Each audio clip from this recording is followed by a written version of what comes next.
Sí, ¿no? sí, si quieres vete empezando, Hugo, si te parece bien. Bien, pues hoy, antes de hablar del edificio propiamente dicho, voy a hablar del comitente del Palacio de Escoriaza Esquivel de Vitoria, que es un palacio renacentista del siglo X, el más humanista, el más italiano, el más renacentista de los palacios que tenemos en nuestra ciudad. Un edificio bueno, también el mensaje que nos muestra es muy interesante porque hay que entender, como decía, a Fernán López de Escoriaza, un médico vitoriano que, bueno, pues estando las tropas inglesas acantonadas en la costa guipuzcoana, sufren una epidemia y acude a socorrerles. Ujú. Salva de esta epidemia a varios mandos, incluso amigos personales del propio monarca, y eso le lleva, bueno, pues a que su fama llegue a oídos de Enrique VIII. Enrique VIII se casa con Catalina de Aragón y piensa en este médico vitoriano para que sea pues su consejero, su médico, una persona de confianza.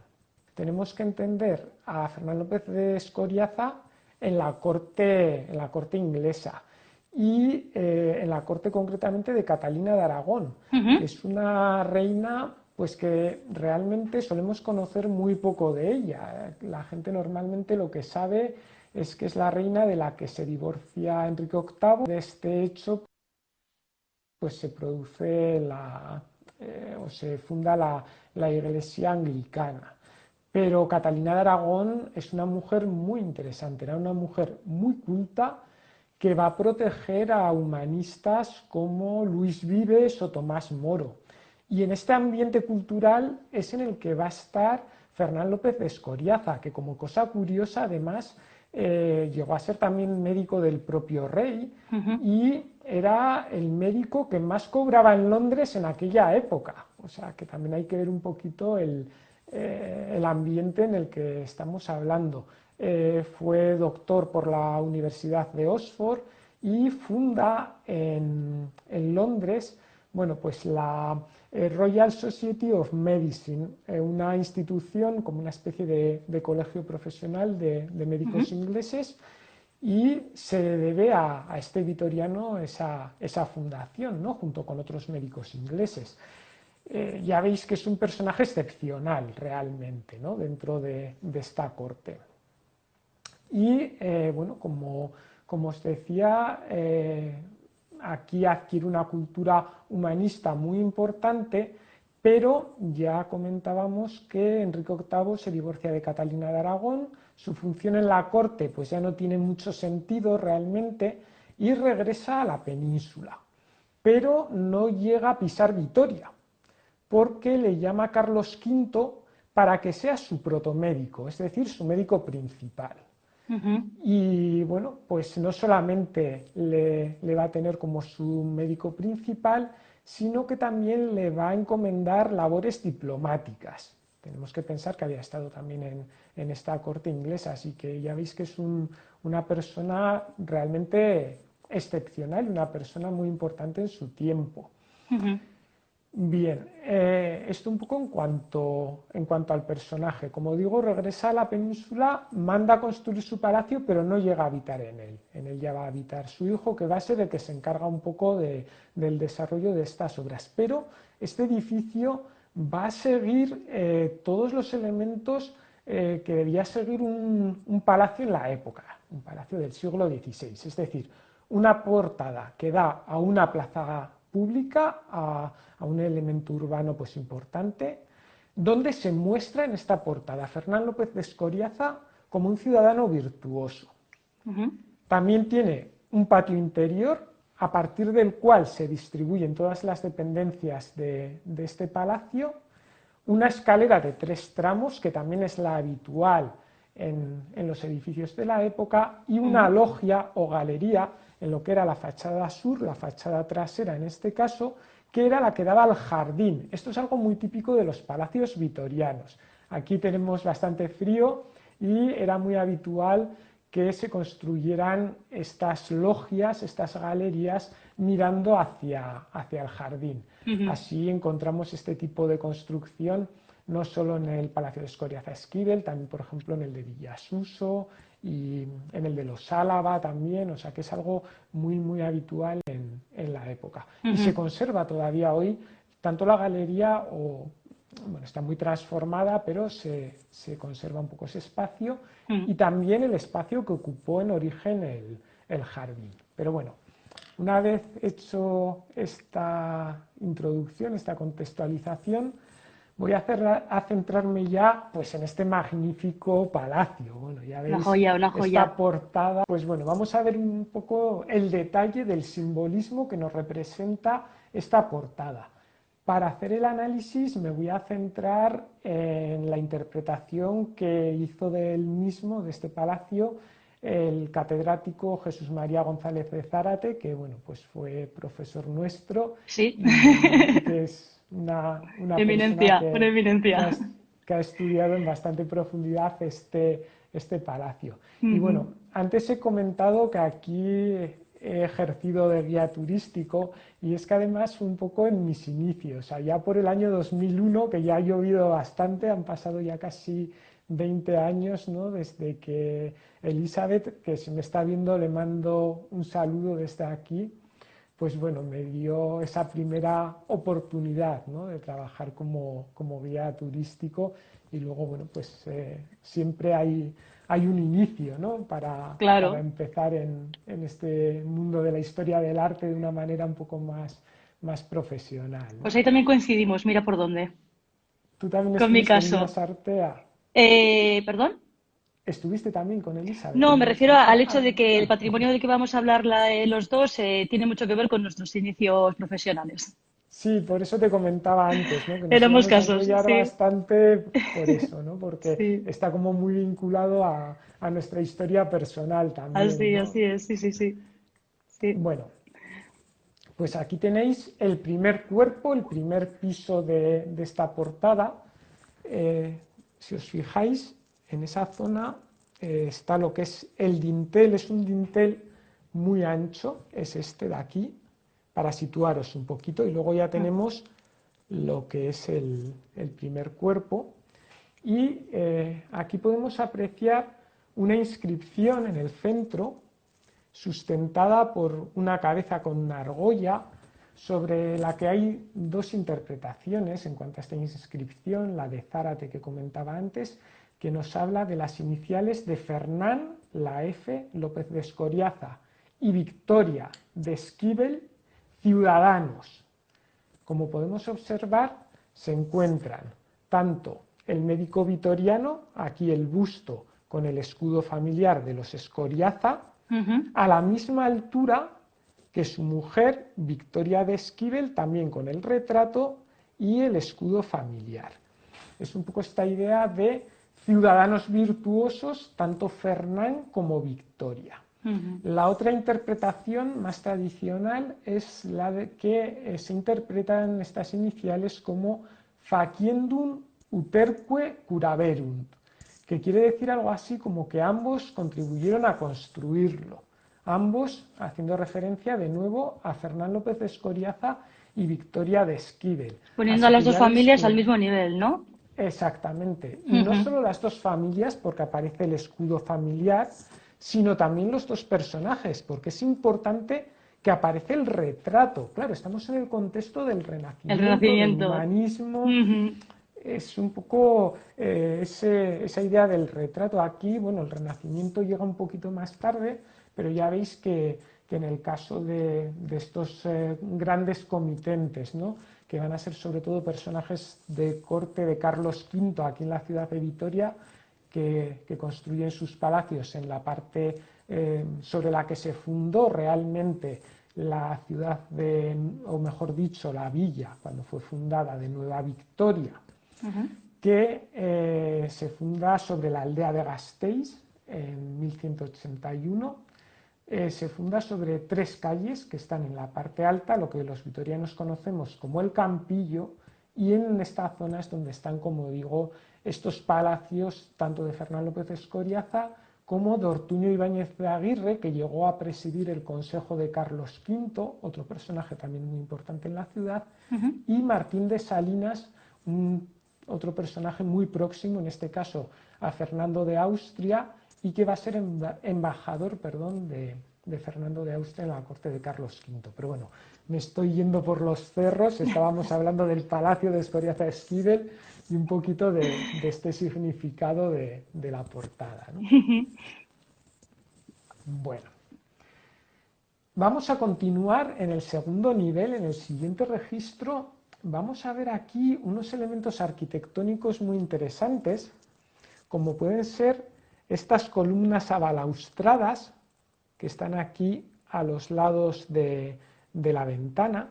Este nombre de columna abalaustrada viene porque nos recuerda a los balaustres de estas balaustradas de la época, y que es un orden que codifica al que le conocemos como el Vitruvio español, que era Diego de Sagredo.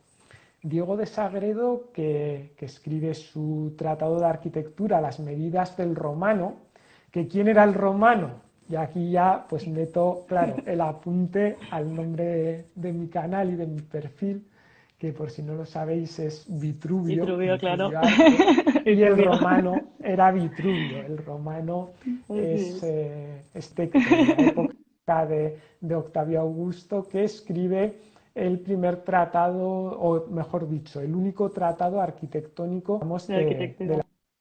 la antigüedad, ¿no? Por eso es un personaje tan importante.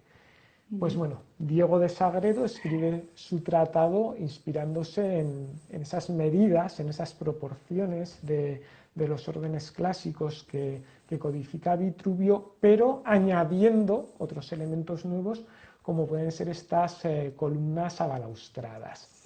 Y por otro lado también, si nos fijamos en el dintel de la ventana, tenemos la idea de la lucha entre la virtud y el vicio. Si os fijáis, no sé si tengo foto de detalle, no.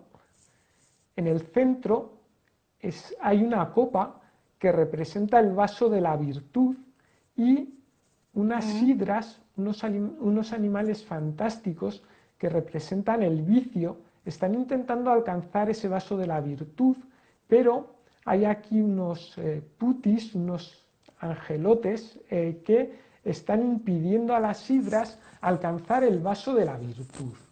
Y bueno, pues sería esa idea de lucha entre la virtud y el vicio que se refuerza a ambos lados de la ventana, donde nos encontramos por un lado a este personaje que es Hércules con su maza, que está luchando contra el cancerbero, el perro de tres cabezas que custodia el Hades en la mitología clásica, y de nuevo está haciendo referencia a esas luchas entre la virtud y el vicio. Y al otro lado nos encontramos, siempre según esta interpretación que he comentado de González de Zárate, con la representación de Teseo también luchando contra el cancerbero. Tan propio también de época, digamos, del Renacimiento, ¿no? El recurrir a la mitología grecorromana para hablar de cuestiones relacionadas con lo que luego van a ser las virtudes y los vicios cristianos, ¿no?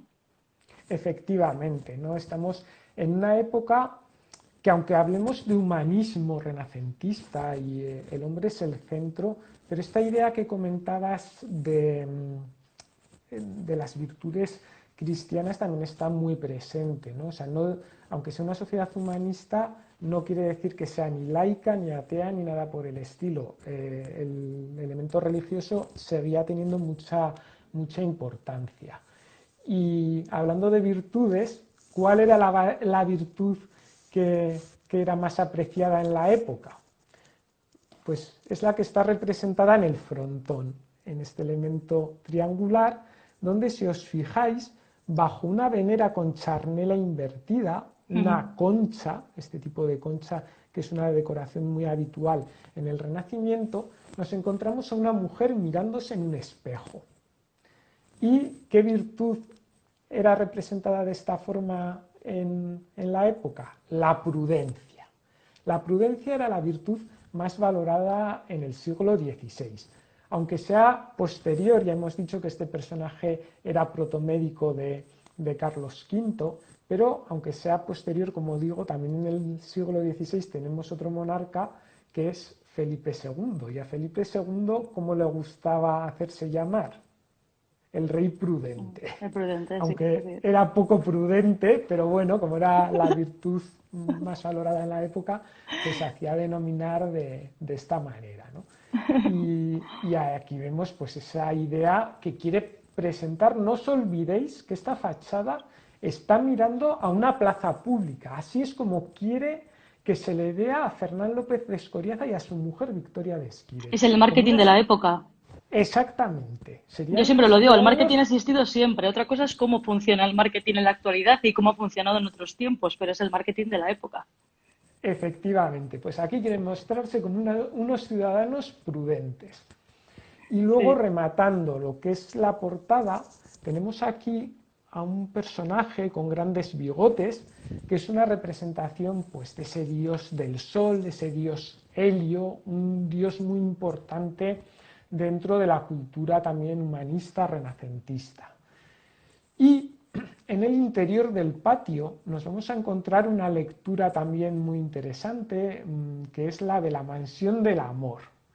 Y este amor que ya hemos visto en la portada, ¿no?, con Fernán López Escoriaza a la misma altura que Victoria de Esquivel, también lo encontramos a través de una cadena que no sé si la llegáis a apreciar bien en la imagen. No muy Todo lo bien. que es la parte alta de la fachada Ujú. está recorrida por una cadena, la veis por aquí. Ah, sí, ahí mejor. Sí, ahí creo que se ve mejor, sí. Ujú. Bueno, pues esa cadena representa la unión entre Fernán López de Escoriaza y Victoria de Esquivel, como decía, siempre siguiendo esta versión de Jesús Mari González de Zárate. Bueno, en el interior, como comentaba, un patio que ya veis que en la actualidad se encuentra cubierto, que lógicamente en la época estaría descubierto, y es algo típico de la arquitectura renacentista. Lo encontramos, Ujú. por ejemplo, en el Palacio de los Medici Riccardi en Florencia. Gracias. Tenemos también el mismo concepto, un patio cuadrado a partir del cual se distribuyen las diferentes dependencias con unos medallones que representan personajes mitológicos, que también nos los vamos a encontrar en este patio. También vemos en alguna de las pandas de los lados de este patio arcos de medio punto, que son los típicos arcos renacentistas. Ya he dicho que este palacio es el que tiene un vocabulario más renacentista y más italiano dentro de los palacios vitorianos.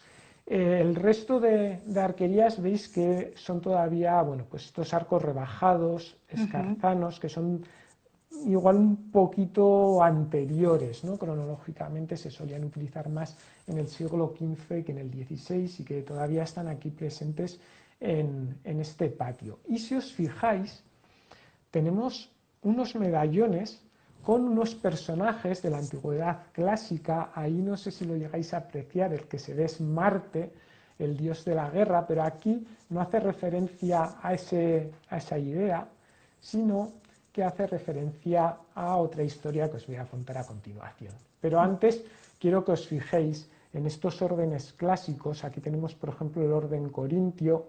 Vemos también el arco de medio punto que comentaba, Ujú. y también vemos, bueno, la balaustrada, que hemos hecho referencia antes a ella. Aquí no sé si se aprecia porque queda en sombra en la foto, pero también está la escalera de 3 tramos. Bueno, pues un poco todos estos elementos que he ido comentando antes. Y ya me voy a ir centrando en los diferentes personajes que aparecen en este patio. El primero de ellos va a ser Lucrecia. Lucrecia, que aparece también en otros edificios renacentistas del País Vasco, como puede ser la Universidad de Oñate, que bueno, de Oñate también hablaremos, si te parece, en otro directo, porque bueno, es Sí, una perfecto. localidad que da muchísimo juego. Y tanto. Además, está muy vinculada con el retablo, que hablaremos posiblemente en otro directo, porque hoy no va a dar tiempo a todo, pero con los Bográn y con Juan de Ayala II, el escultor Correcto. vitoriano, que son los escultores de este retablo de Portugalete, que vas a comentar luego la iglesia en la que se encuentra, ¿no? Ahí Pero bueno, está. no voy a adelantarme, seguimos con Sí, Lucrecia, luego que vamos a eso. aparece clavándose la daga, ¿no? Puesto que prefiere bueno, pues suicidarse a vivir deshonrada, ¿no? Es un poco lo Ujú, que nos muestra esa idea del amor, ¿no? ujú, Y el amor virtuoso, que serían los tres primeros medallones. El siguiente es el de Aquiles, que también hace referencia a ese amor virtuoso. Lleva un medallón con la imagen de Cupido, haciendo referencia al amor también. Y ujú, luego tendríamos, en este caso ya más en relación con la idea de ciudadano virtuoso que hemos visto en la portada, a Mucio Escévola, que la leyenda nos cuenta que bueno, fue apresado, fue cogido por sus enemigos, ¿no? Cuando se disponía a asesinar al general que estaba asediando su ciudad, y se quema el brazo izquierdo. Aquí no aparece quemándolo, sino que aparece cortándolo. Y dice que todos sus vecinos cometerán la misma acción, ¿no? En caso de que conquisten esta ciudad. Y luego ya tendríamos la otra mitad del patio, que nos hace referencia al amor lujurioso. En este caso representado por Tarquino, por Nerón, no se sabe muy bien, que es este personaje que aparece aquí. Luego ujú. está Marte, que ya lo hemos visto en una imagen anterior, y a continuación Venus. Y ahora, bueno, pues vamos a ver un poco lo que simbolizan estos personajes. Aquí tenéis a este Nerón, o como comentaba Tarquino, también puede ser, que aparece con el batracio sobre el turbante. Y hace referencia un poco a ese elemento, el batracio, que suele aparecer identificado con la lujuria, ya por ejemplo desde el románico, sin salir de Álava, en Estíbaliz, pero en muchas otras portadas, en muchos otros lugares, estoy pensando en Sangüesa, por ejemplo, y en otros lugares aparece el Mm. batracio chupando el seno, ¿no? de la alegoría de la lujuria. Pues bueno, un poco esta idea del amor, en este caso lujurioso, ¿no? Y luego tenemos a Marte con su coraza y con su yelmo como dios de la guerra, pero claro, Marte frecuentaba mucho, como sabéis, la fragua de Vulcano, que era, bueno, voy a darle la vuelta a la cámara para que se me vea un poco, que si no, que como decía, Marte frecuenta mucho la fragua de Vulcano, ¿no? Sí. Como vemos en el cuadro de Velázquez, esa fragua, ¿no? Y claro, era el dios de la guerra, sus armaduras y sus armas las tenía que poner a punto Vulcano, que estaba casado, el más feo y contrahecho de los dioses del Olimpo, estaba casado con la más bella, que era Venus. Y claro, pues ya sabéis cómo eran estos dioses de la antigüedad, que Marte se encapricha de Venus y le engaña a Venus a Vulcano con el dios Marte. Cuando Apolo le anuncia esto a, a Vulcano, es lo que nos representa, ¿no? Velázquez en esa magnífica obra de la fragua de Vulcano. Que Pero podemos bueno, aprovechar luego a recomendar, si a alguien le interesa, conocer un poco más sobre estos dimes y diretes entre dioses y diosas, las metamorfosis de Ovidio, que bueno, pues ahora que tenemos tiempo, pues bueno, es que realmente pues se ve perfectamente todos estos dimes y diretes entre los dioses, pues bueno, de una forma mucho... A ver, no es un libro como, por lo menos desde mi criterio, no es un libro para leérselo, digamos, del tirón, pero sí para tenerlo como un elemento didáctico y también pues, de consulta, y tiene cosas como muy interesantes y que vemos perfectamente cómo el pasado y el presente en muchas cosas son muy cercanos. sí, No hemos para cambiado nosotros tanto, es una fuente fundamental para interpretar muchísimas obras. totalmente. Lo que dices, no igual para leerlo del tirón, sino más para que cuando estás analizando una obra mitológica, pues puedes acudir. Luego, bueno, os lo enseño si queréis, que lo tengo por ahí atrás. Sí, yo tengo también por ahí. Y bueno, pues eso, estábamos hablando de Venus y Marte, ¿no? Aquí tenéis Sí. a Marte y no tengo una imagen mejor porque no he encontrado, claro, ahora el palacio está cerrado, que es una cosa que a mí me da mucha pena porque además es propiedad municipal, a ver si acometen las obras necesarias para poder Ujú. abrirlo al público y creo que es una joya del patrimonio vitoriano bueno, que debería demostrarse y de que Totalmente de acuerdo. deberían verlo pues quienes nos visitan y los propios ciudadanos de Vitoria, porque además es un edificio con mucha historia. Aquí, por ejemplo, era donde se reunía la Real Sociedad Vascongada de Amigos del País. También en este palacio estuvo la primera escuela de dibujo de esta institución. Va a ser, en su día fue bueno, pues hospital de tuberculosos, cuartel, residencia de estudiantes, que es muy curioso porque cuando yo estaba de guía en este palacio todavía se conservaban las habitaciones de la residencia prácticamente tal y como las habían dejado los estudiantes, ¿no? Ujú. Pero bueno, volvemos a Venus, ¿no? Como representante, en este caso, del amor lujurioso, la Venus que se une con Marte. Porque claro, dentro de Venus hay dos conceptos también. Estaría por un lado la Venus virtuosa y Ujú. por otro la Venus lujuriosa. En el Renacimiento se les representa muchísimo y a una se le representa desnuda y a otra vestida. No sé si alguno quiere poner aquí en los comentarios cuál creéis que era la virtuosa y cuál creéis que era la lujuriosa. A Ujú. ver si alguien se anima. Nadie se va a animar. Bueno, pues contra lo que podamos pensar, la Venus virtuosa era la Venus desnuda y tiene todo su sentido, porque una Totalmente, persona obviamente, sí. desnuda no tiene nada que esconder.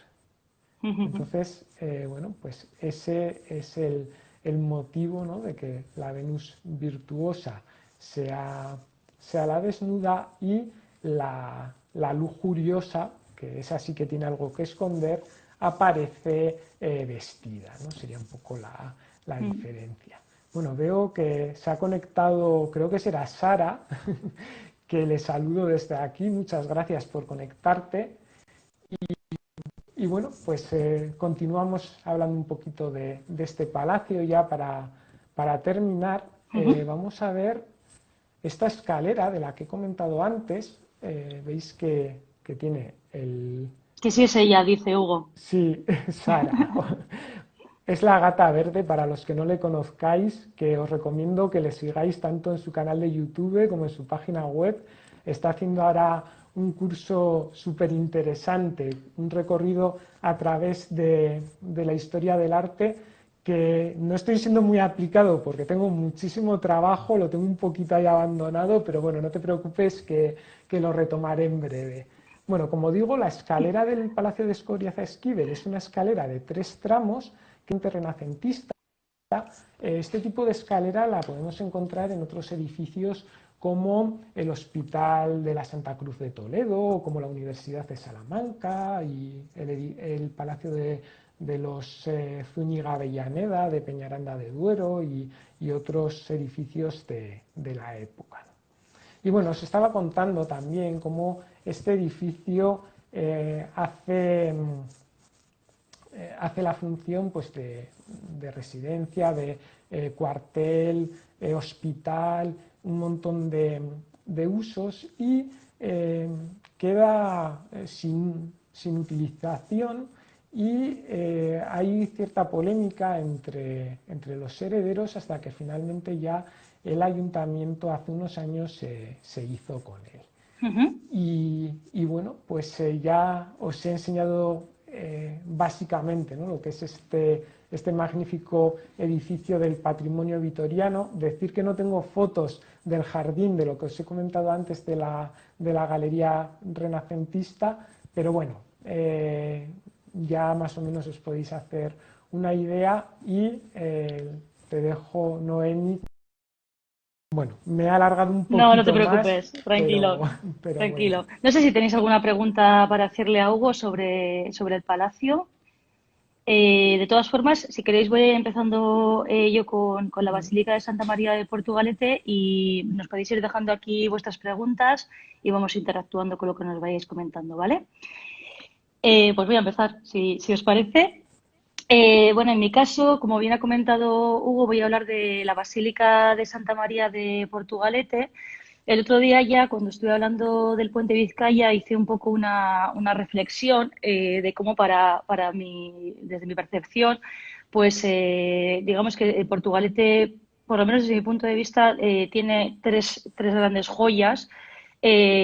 Dos quizás más destacadas, pero una tercera que yo tampoco le quitaría importancia, que son el puente Vizcaya, la Torre de Salazar, de la que sí que me gustaría hablar en cualquier otro directo que hagamos, y la Basílica de Santa María, que es de la que voy a hablar hoy. Es importante, antes de entrar en harina, digamos, antes de hablar de la propia basílica en sí, contextualizar que, bueno, Portugalete está situado, digamos, prácticamente en la desembocadura de lo que es la ría del Nervión, en la margen izquierda de la ría. Y es importante esto porque bueno, pues efectivamente, digamos que la disposición que tiene Portugalete hace que también, pues como villa, alcanzase el potencial patrimonial que a día de hoy podemos todavía disfrutar, ¿no? Es importante, como digo, la situación porque Portugalete prácticamente en su totalidad está construido en montaña. Está construido en una montaña y esto le hace ser un sitio privilegiado, sobre todo para los señores feudales, para la observación de la desembocadura de la ría en el mar y con ello, evidentemente, la vigilancia de los barcos que iban a entrar, digamos, continuamente en esa ría, ¿no? Digamos, el dominio también sobre todo de la parte mercantil, ¿no? Pero también, evidentemente, de los barcos pirata que esperaban la desembocadura de la ría, digamos ya en la entrada en el Abra, y allí es donde en muchas ocasiones se encontraba que cuando salían o entraban los barcos, pues se hacían con el botín. Entonces, es muy importante la localización de Portugalete en ese sentido, ¿vale? También comentar todo esto simplemente para que entendáis un poquito de por qué la Basílica a día de hoy tiene pues, digamos, la importancia que tiene. También comentar que Bilbao se funda como villa en el año 1300 y Portugalete se funda como villa en el año 1322. Es decir, ambas, más o menos en una cuestión de 22 años de diferencia, son villa. Una se encuentra en la desembocadura de la ría y la otra se encuentra en el interior de la ría. Y va a haber una lucha constante y la verdad bastante intensa entre las dos villas para ver cuál de las dos va a ser la que domine, digamos, pues sobre todo los aranceles, las aduanas o sobre el comercio naviero, digamos, que va a entrar en nuestra ría, ¿no? Bueno, esto es importante tenerlo en cuenta porque en ese año 1322 es cuando María Díaz de Haro da la Carta a Puebla a Portugalete como villa y a partir de ahí, en esa Carta a Puebla se deja claro que que una villa realmente tenga la importancia que tiene que tener, se le debe tener como referente una gran iglesia, ¿no? Bueno, os voy a ir enseñando imágenes quizás para que vayamos viendo un poquito de lo que os estoy hablando. Vais a ver otra vez de nuevo el letrero escrito al revés, como la semana pasada, pero insisto que simplemente es para que sepáis de qué estamos hablando. ¿Vale? Os pongo un poquito una imagen actual, además muy parecida al día que tenemos hoy, por cierto, que está lloviendo a cántaros. Y bueno, este es un poquito el Portugalete actual. Ahí podéis ver, pues efectivamente, cómo somos una villa construida en el monte. y cómo efectivamente la basílica se encuentra en uno de los puntos, digamos, de referencia dentro de Portugalete, ¿no? Estamos hablando, evidentemente, del Portugalete pues, medieval, un Portugalete todavía, pues, digamos, muy, muy diferente al que tenemos a día de hoy. De hecho, pues bueno, todo lo que teníamos alrededor de Portugalete, de lo que es ese primer Portugalete, de lo que diríamos ahora que es el casco histórico, eran viñedos de Chacolí. La gente se queda alucinada a día de hoy porque, bueno, Portugalete es uno de los pueblos o de las villas que tiene en menos espacio más número de habitantes. Entonces, les parece increíble decir que todo lo que tenía alrededor ese primer Portugalete fuesen viñedos, pero así es. De hecho, bueno, os pongo esta imagen para que veáis un poquito. Esto es una reconstrucción, ¿vale? No nos lo podemos tomar de forma literal, pero sí que podéis ver un poquito cómo era ese primer Portugalete con el que quizás se encontró pues María Díaz de Haro cuando dio la Carta a Puebla. Y era un Portugalete que básicamente tenía 3 calles, que estaba amurallado y que, como digo, tenía una primera iglesia románica probablemente, o por lo menos eso es lo que se puede llegar a pensar, porque, bueno, ahora hablaré un poquito de lo que se ha encontrado una vez que se hizo la restauración, pero sí que es verdad que era una iglesia, pues, digamos, bastante sencilla. Una vez que, como digo, se da la Carta a Puebla, pues evidentemente María Díaz de Haro dice, esto de tener una iglesia tan pequeña siendo una villa y si queréis realmente tener importancia como, digamos, espacio comercial, tiene que cambiar. Y a partir de ahí es cuando se empieza a hacer la basílica que tenemos a día de hoy. Bueno, como comentaba, os enseño de nuevo la imagen. Aquí, si os fijáis, aparece justo aquí, donde os señalo lo que sería esa iglesia. Y ahí también podéis ver un poquito lo que os comentaba de cómo los barcos arribaban a Portugalete, ¿no?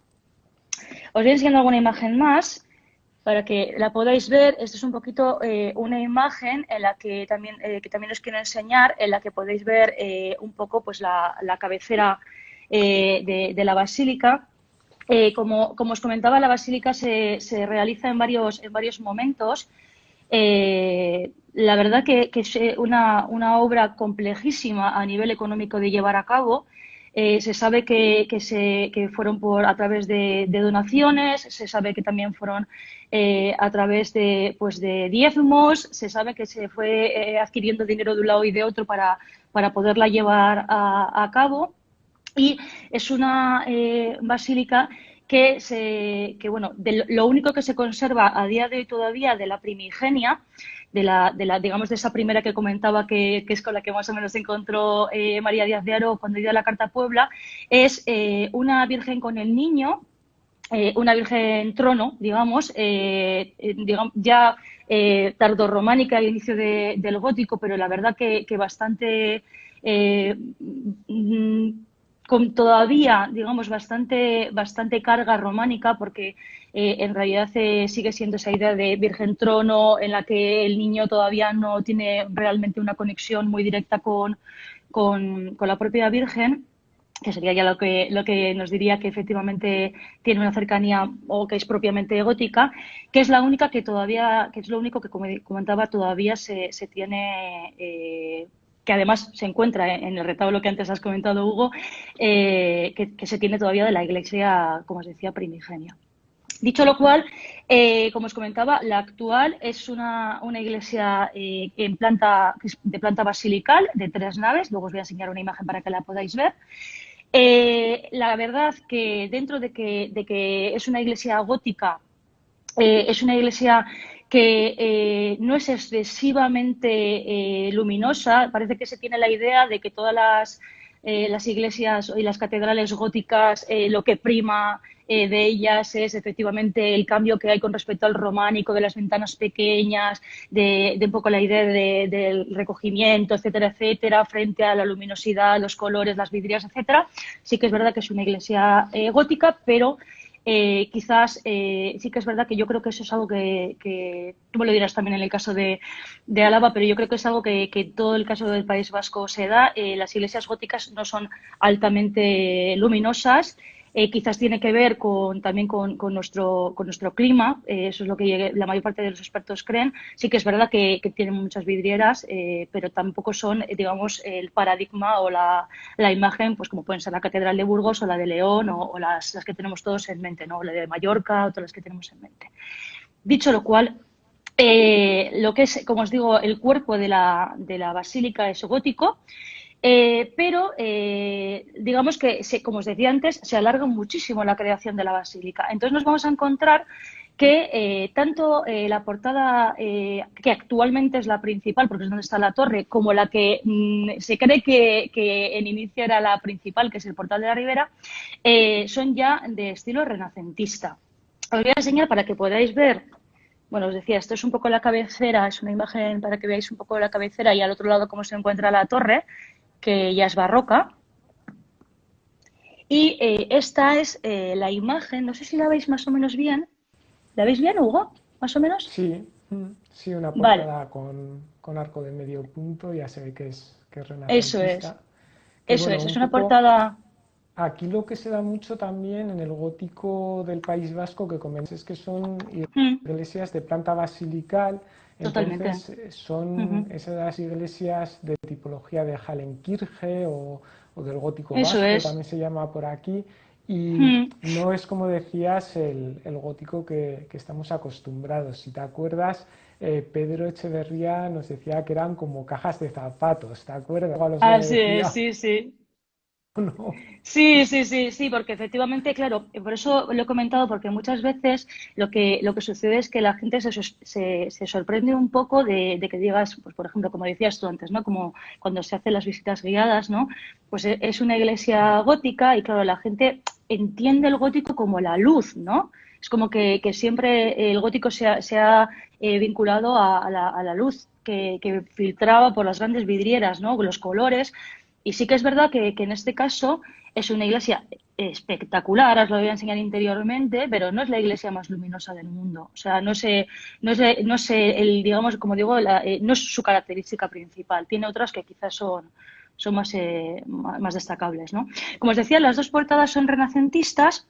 La particularidad que tenemos es que la portada, el portal de la Ribera, que así se le llama, que digamos es el que está más cerca, es al que le da en realidad el viento norte, que entra, como os comentaba, por eso os he comentado un poco lo de la situación de la basílica, que es a la que le da de forma más constante, perdón, ese viento norte que está más perjudicada.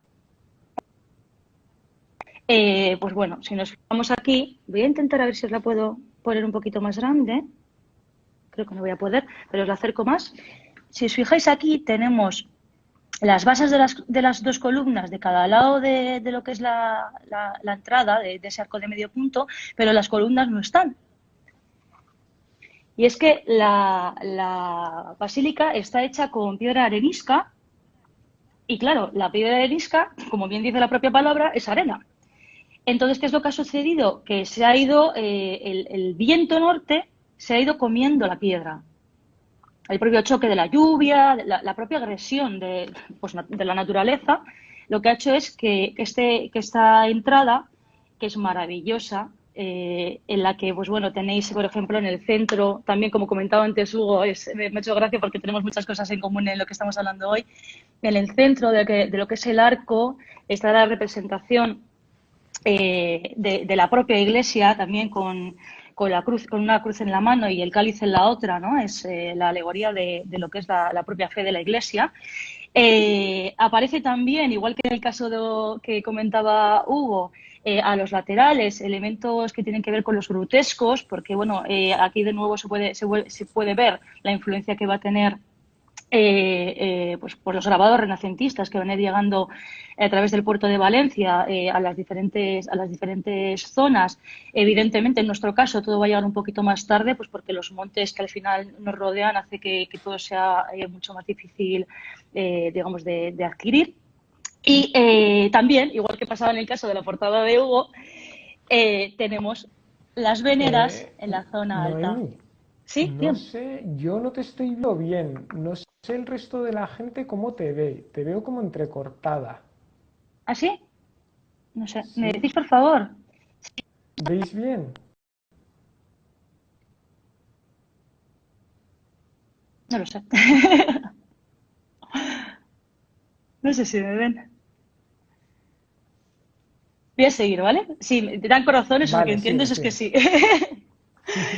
Vale, bueno, entonces lo que os comentaba. Sí que, ¿sabes lo que pasa? Que yo creo que también el wifi a veces, pues también va, como está la cosa así, ya sabemos que estamos utilizándolo en demasía, yo creo que últimamente, hay momentos en los que yo creo que corta. Pero bueno, comentaba que esa portada, pues como veis, de nuevo, igual que ha comentado Hugo, portada renacentista, con sus veneras en la parte alta, de nuevo con las alegorías, de nuevo con bueno, en este caso se cree que eran columnas, las dos a cada lado, columnas dóricas, y luego también con decoraciones con grutescos. De nuevo hay que acordarse de Zárate para hablar de esto, ¿verdad? Le da muchísima importancia, ¿no? Por lo menos en mis años le daba muchísima importancia, ¿no? A esa gruta, ¿no? A lo de Domus Aurea de Nerón, ¿no? La importancia que tuvo el descubrimiento de la Domus Aurea de Nerón y de las pinturas al fresco que tenía la Domus Aurea de Nerón, de las cuales se hicieron una serie de dibujos una vez que entraron pues por la zona alta, porque por eso llamaban gruta. Para nosotros para ellos era una gruta, pero en realidad a día de hoy sabemos que era la zona alta del propio palacio, ¿no? Entonces, aquí aparecen también los grutescos, cosa que nos habla de que efectivamente los grabados italianos están llegando pues a toda Europa, ¿eh? Tarde o temprano, pero están llegando a toda Europa. Bueno, Noemí, he diferencia, visto que hay varias alumnas por ahí mías conectadas que seguro que esto que sí, estás contando lo recuerdan súper bien porque yo también les insisto un montón. Se nota que hemos tenido los sí, mismos maestros. sí, sí, sí, sí, sí. Y que son cosas que al final te quedas con ellas que las tienes, que una vez que las entiendes, porque yo sí que es verdad que creo que es importante el conectar la historia que tienen los elementos iconográficos, ¿no? El por qué esto está aquí, por qué esto aparece aquí, de dónde viene, la importancia que tienen los grabados, el descubrimiento de la imprenta, o sea, son cosas que hay que dejar claro que si no hubiesen existido en el Renacimiento, todo hubiese sido muy diferente porque el modo que tuvo la imprenta de generar difusión de las nuevas estéticas, como es la estética renacentista, pues sin ella hubiese sido totalmente diferente, evidentemente. La portada que a día de hoy, digamos, es la principal o es la que tomamos como principal es esta. Y aquí os podéis hacer un poquito la idea de cómo era la de la Ribera, porque es muy parecida, si os fijáis. Efectivamente, también tenemos el arco rebajado, como has comentado tú también en el patio del palacio. Y por eso comentaba que aquí también tenemos columnas dóricas, por lo que creemos que efectivamente las que estaban también en el portal de la Ribera eran también dóricas. Aquí tenéis que me parece muy interesante, ahí la veis, una copia de esa Virgen con el niño que os decía, a caballo entre el románico y el gótico, ¿vale? Esta es una copia, la original está en el interior, como os decía, ocupando un espacio privilegiado dentro del retablo. Y luego, para que veáis aquí, por ejemplo, os he traído también esta imagen más que nada porque ahí se ve un poquito la alegoría que os comentaba antes. La veis ahí en el centro de la imagen, la alegoría de la fe de la Iglesia, es decir, pues, como os decía antes, con el cáliz y con la cruz. Bien, dicho lo cual, efectivamente tenemos ya lo que es la propia planta y el alzado de la basílica es gótico, las portadas renacentistas. Se sabe que hubo una primera torre, pero no es la que está a día de hoy. La torre que tenemos a día de hoy es barroca, es una torre barroca, es decir, es posterior. También yo creo que es importante dejar claro que el barroco vasco tampoco es el barroco que todo el mundo tiene en mente. Y siempre son estas cosas que parece que todo el mundo las da por hecho, pero que es importante tenerlas claras porque el barroco vasco es bastante austero. Es un barroco de materiales de altísima calidad, pero sí que es verdad que no es un barroco, digamos, exuberante o la idea que tenemos quizás en otras provincias o en otras comunidades autónomas.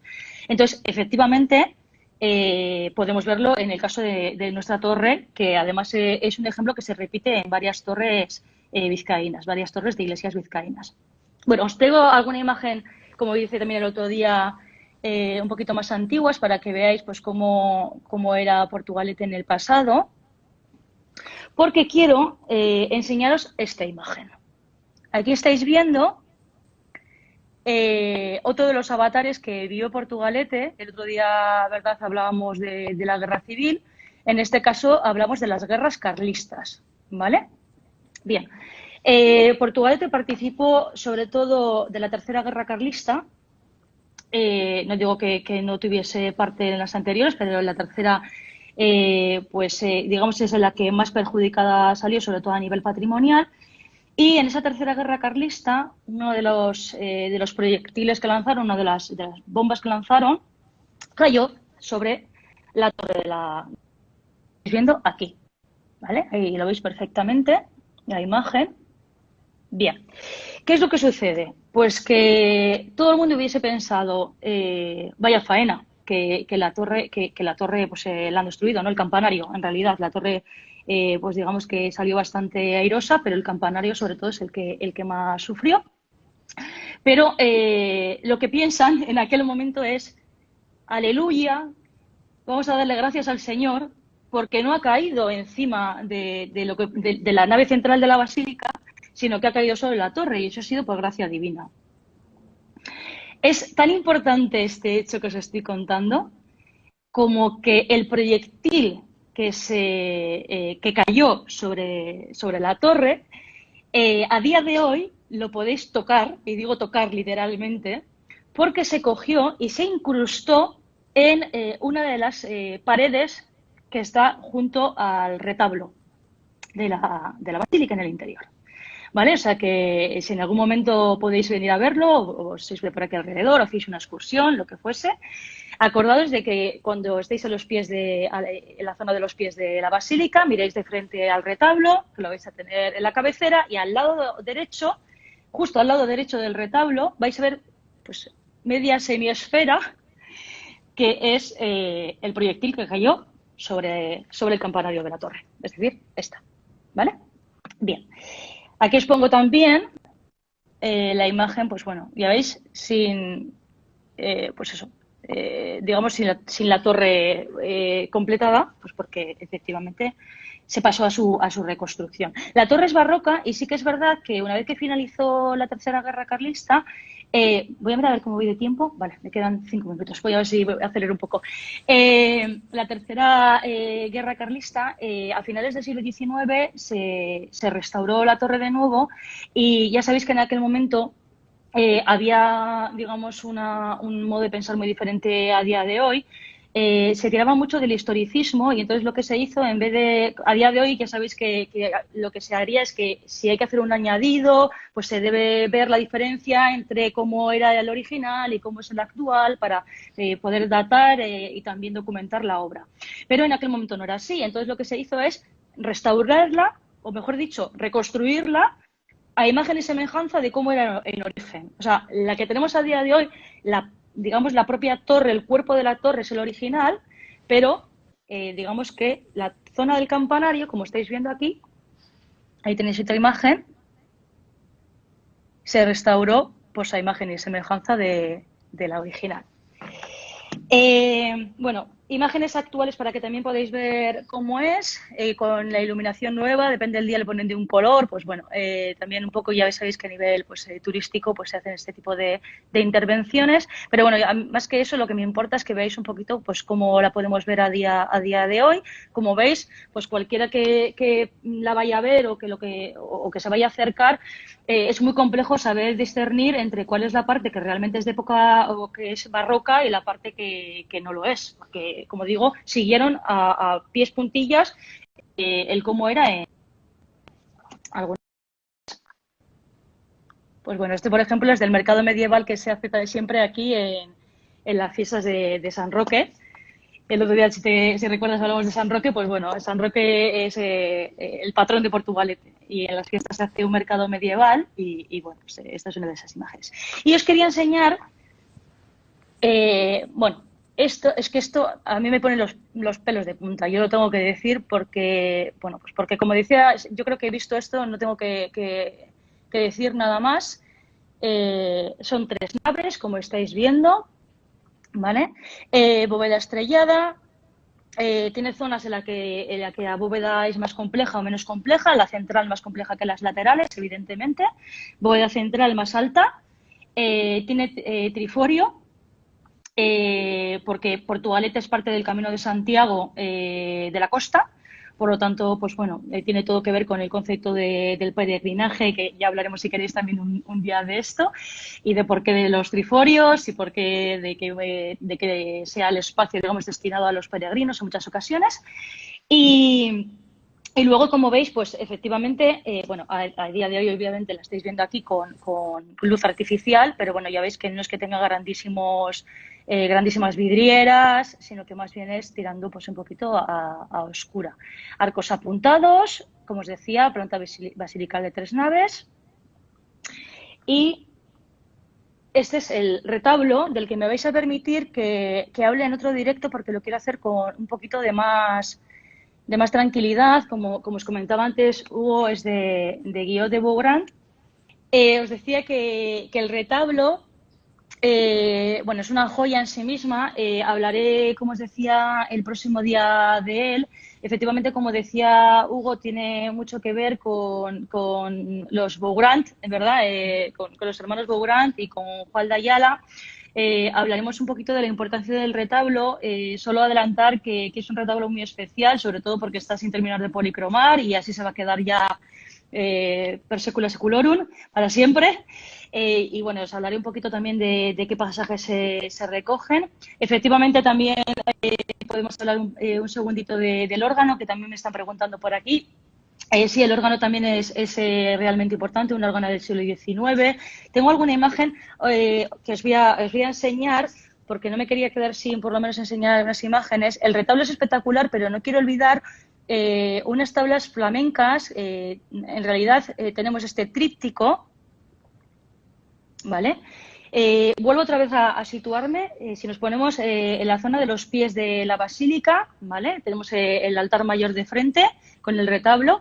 A la zona de la izquierda, es decir, en la nave lateral de la izquierda, al final de la nave lateral, se encuentra este tríptico, un tríptico flamenco. La verdad es que todavía se están haciendo investigaciones profundas sobre el porqué de que este tríptico haya llegado a estar en la basílica, por qué el hecho de que bueno, te va a encantar, te va a encantar. Porque efectivamente ha llegado hasta de la basílica. Se cree que evidentemente lo que os he comentado antes, el comercio en Portugalete era algo que movía también evidentemente elementos patrimoniales, y se cree que en algún momento hubo alguna transacción, alguna donación en la que llegó este tríptico, no solo este tríptico, sino también una tabla también flamenca.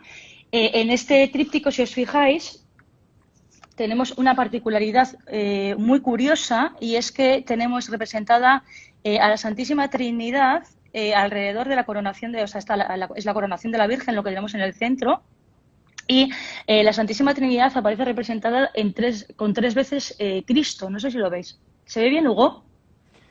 Se intuye, por lo menos Se intuye. yo no es que lo vea excesivamente bien, veo los 3 personajes. A ver si puedo, ¿eh?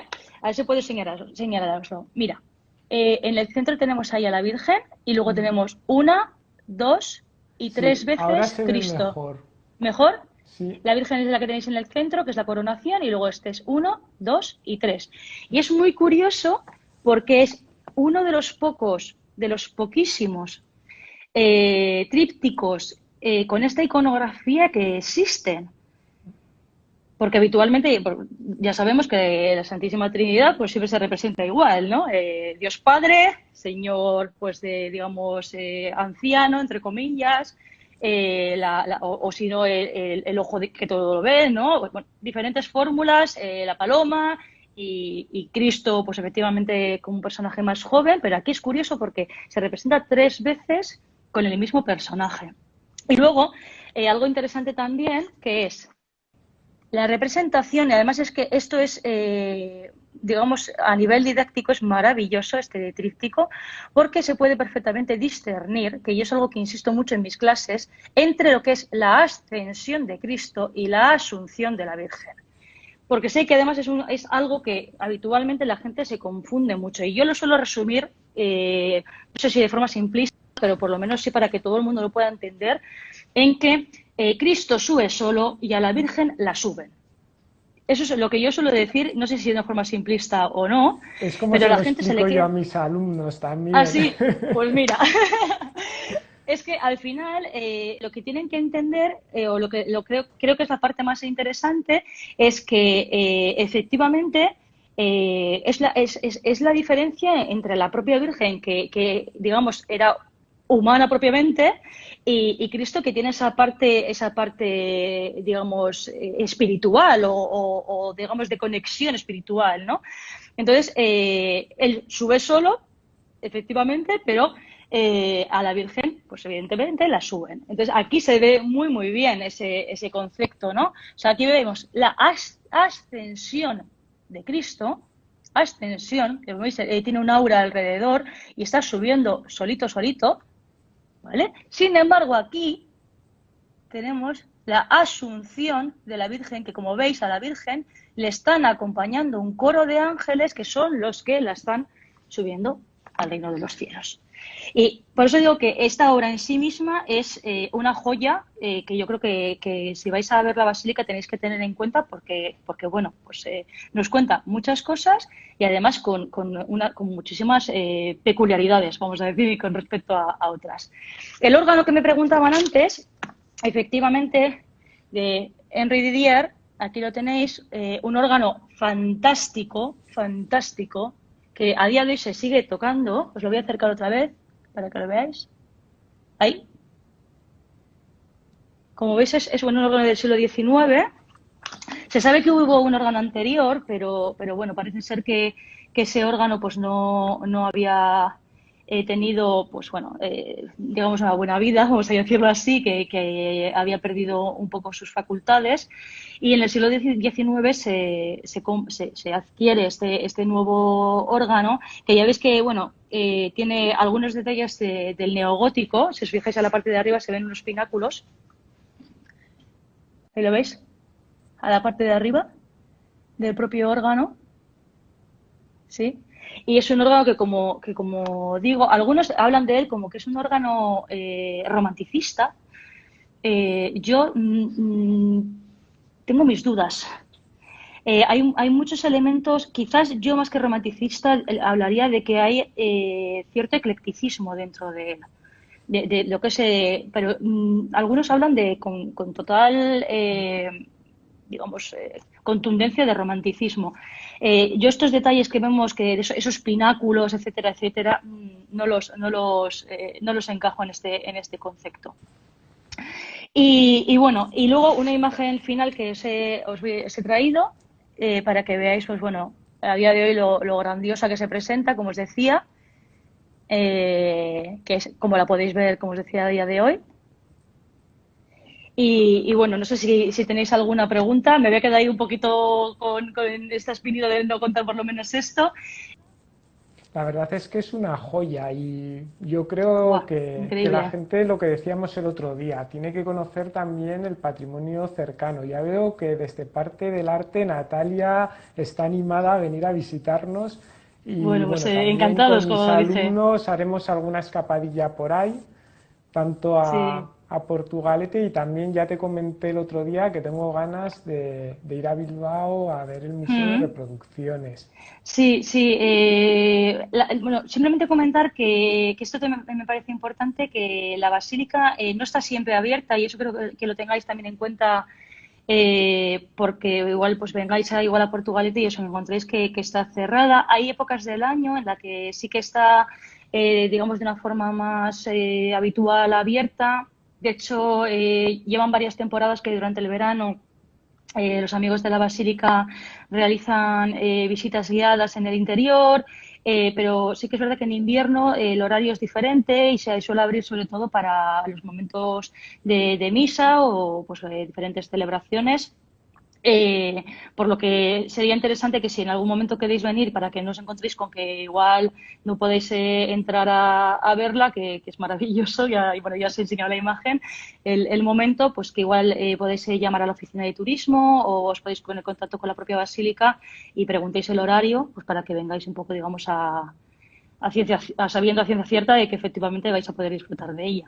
Sí, eso es. Luego darle muchas gracias aparte del Arce, que dice que quieren venir, encantadísimo de recibiros, a Arte Viajero Com, que también, pues eso, yo feliz de que vengáis a conocer Portugalete y a que disfrutéis de, pues bueno, de todo nuestro patrimonio. Y bueno, para mí es un orgullo poderoslo explicar y poderos recibir y ojalá que os guste tanto como me gusta a mí. Y también quería saludar, que he visto por ahí a Tutiarte, que nos ven desde Ah, sí, Barcelona también, es verdad, también. Tutiarte, que también han dicho Sí. antes que sí, que también les estaba pareciendo maravilloso. Pues yo, de verdad, que todos los que habéis estado y todas las que habéis estado conectados, pues para mí es un honor que podáis venir por aquí y que podáis conocer nuestro patrimonio, el patrimonio alavés, el patrimonio vizcaíno, el guipuzcoano también, claro. Y bueno, y aparte de nuestro patrimonio, pues nuestra gastronomía y todo lo demás, el monte, la playa y todo lo que se tercie. Claro que sí. Pues nada, muchas gracias y nos vemos. Bueno, ya os emplazaremos para más adelante, que tenemos que ver cómo cuadramos un poco los calendarios.